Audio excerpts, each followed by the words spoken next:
I want to talk a little bit about the founding story of Primetime Partners. And you already talked about a couple of the elements there of kind of happenstance, knowing somebody that knew Alan Patricof, obviously.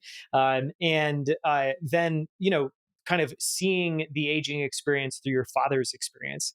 Were there other things that kind of, I don't know, made you begin to pay attention? Because I know this was an area you were obsessed about for a long time. What fascinated you and obsessed you about this problem or opportunity? I mean, the data is really, really compelling.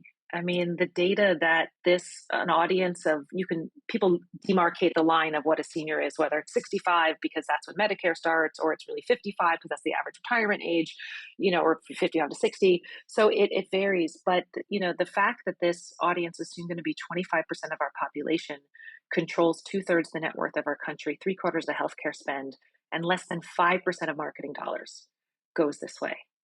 And so the fascinating part to me was it's just ignored. It's we and that was the whole point of me stumbling into this space. I had never thought about, well, what's my dad going to do after he retires, or what is anybody going to do? Hmm. And so the fact is, it's just ignored. So to me, the founding of Primetime was like, wait a second, this is an ignored, like, as like from a capitalist perspective, as an investor or any business builder, you're all you talk about is where's the white space, blue ocean ideas, where's the white space, the number of young business school graduates who start with like, well, there's white space here. If you look at the amount of venture funding that's been the balloon of venture funding over the past decade, it's almost hard to find white space. There's like no ideas that haven't been uncovered yet.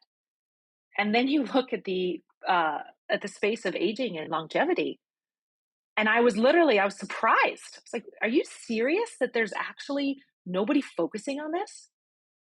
It just seemed shocking. There were more pet businesses, more pet startups and dog startups than there were startups focused on aging and longevity. And so to me, there was a bit of indignation, but more importantly, was just saw like, the dollar signs on, the cartoon character with the dollar signs rolling around in their eyes. I was like, cha-ching, like there's so much to do, so much to build. Let's get going.